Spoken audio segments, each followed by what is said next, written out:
여러분, 혹시 이런 경험 있으신가요? 아무것도 아닌 말에 갑자기 울컥 화가 치밀어 오른 적. 분명 좋은 사람인데 이상하게 그 사람이 거슬리는 순간. 혹은 이번에는 잘해야지 다짐했는데도 똑같은 실수를 반복하는 경험. 그럴 때 우리는 이렇게 생각합니다. 나는 왜 이럴까? 그런데 만약 이것이 단순한 성격 문제가 아니라면요.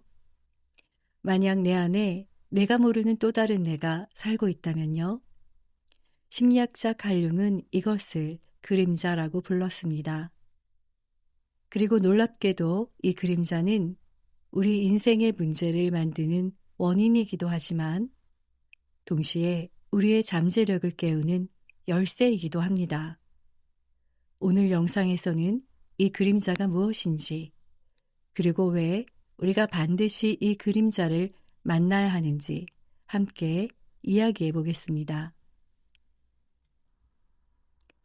우리는 모두 밝고 긍정적이고 유능한 모습만 세상에 보여주고 싶어 합니다. 하지만 그러면 그럴수록 마음 한구석은 점점 무거워집니다. 그리고 이상하게도 인생이 자꾸 더 꼬이는 느낌이 들기도 합니다. 끌어당김의 법칙을 아무리 시도해도 내면의 무언가가 자꾸 발목을 잡는 느낌. 그 이유는 어쩌면 당신이 외면하고 있는 그림자 때문일지도 모릅니다. 그렇다면 그림자란 무엇일까요? 심리학자 칼융은 그림자를 이렇게 정의했습니다. 자아가 인정하지 않고 무의식 속에 억눌려 놓은 성격의 또 다른 측면. 쉽게 말해 나는 그런 사람이 아니야 라고 부정해버린 내 안의 한 부분입니다. 질투, 분노, 열등감, 공격성, 인정욕구, 나태함, 수치심, 두려움. 우리는 이런 감정을 좋지 않은 것이라고 생각합니다. 그래서 보지 않으려 하고 숨기려 합니다. 하지만 그렇게 회피할수록 의식이 감당하지 못한 모든 것들이 무의식 속으로 밀려 들어갑니다. 그리고 그것이 바로 그림자가 됩니다. 의식의 성장을 위해서는 이 그림자와 반드시 만나야 합니다. 왜냐하면 그림자를 의식화하는 과정이 바로 깨달음의 과정이기 때문입니다. 고대 신화에서도 그림자는 영혼의 또 다른 얼굴로 등장합니다. 플라톤의 동굴 비유에서도 그림자는 현실의 왜곡이지만 동시에 진실로 가는 단서이기도 했습니다. 심리학적으로 보면 그림자는 억압된 자아이자 통합되지 않은 에너지입니다. 그래서 의식의 성장을 위해서는 반드시 이 그림자를 통과해야만 합니다. 칼융은 이렇게 말했습니다. 모든 사람들은 그림자를 가지고 있으며 의식 속에서 그것을 덜 인식할수록 그림자는 더욱 어두워진다. 다시 말해, 그림자는 억압하면 할수록 더 강해집니다. 그리고 결국 우리가 원하지 않는 순간, 우리가 예상하지 못한 순간에 튀어나오게 됩니다.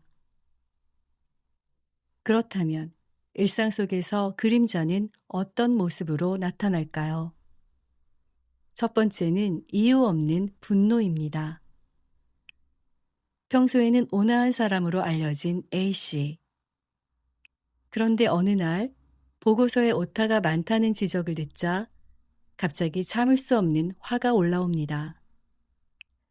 이것은 실수에 대한 깊은 두려움이 억눌려 있다가 분노의 형태로 터져나온 것입니다. 두 번째, 특정 사람이 유독 싫은 경우입니다. 직장인 B씨는 새 팀장의 오만한 태도가 유난히 거슬립니다. 융심리학에서는 이것을 투영이라고 합니다. 내 안에 억압된 감정을 타인에게서 발견하고 반응하는 것입니다. 세 번째는 자기 파괴 패턴입니다.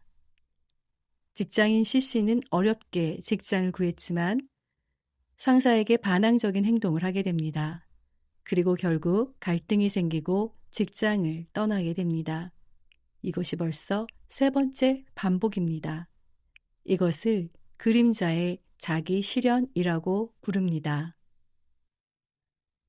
많은 사람들은 이 어두운 면을 없애야 한다고 생각합니다. 하지만 수천 년 동안 인간은 이 어둠을 없애려고 했지만 성공하지 못했습니다. 왜냐하면 그림자는 나의 일부이기 때문입니다. 그래서 중요한 것은 제거가 아니라 의식의 확장입니다. 빛과 어둠을 나누는 이분법적 시각에서 벗어나 그 모든 것을 포함하는 더 넓은 의식으로 자신을 바라보는 것입니다. 그렇다면 우리는 무엇을 하면 될까요?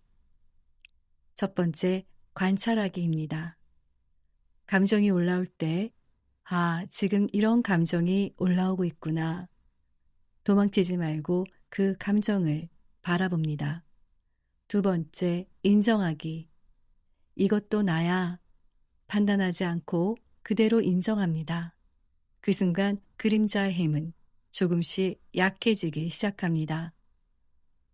세 번째, 물어보기. 내 안에 어떤 욕구가 억압되어 있었을까? 이 감정은 나에게 무엇을 말하려고 하는 걸까? 그림자를 적이 아닌 메신저로 바라보는 것입니다. 우리가 그림자를 마주할 때 놀라운 사실을 발견하게 됩니다. 그 안에 보물이 들어있다는 것입니다. 분노 뒤에는 강력한 리더십이 있습니다. 질투 뒤에는 내가 진짜 원하는 것을 알려주는 나침판이 있습니다. 슬픔 뒤에는 타인의 고통을 이해하는 깊은 공감 능력이 있습니다. 그림자는 우리의 어둠이 아니라 아직 사용하지 않은 힘입니다. 오늘 이 질문을 스스로에게 해보세요. 내가 가장 참을 수 없는 타인의 모습은 무엇인가? 그리고 그것이 내 안에 어떤 욕망을 건드리고 있는가? 이 질문이 바로 그림자 여행의 첫 번째 걸음입니다. 오늘 영상이 도움이 되셨다면 좋아요와 구독 부탁드립니다. 다음 영상에서도 우리의 내면을 밝히는 이야기로 찾아오겠습니다. 아우라였습니다.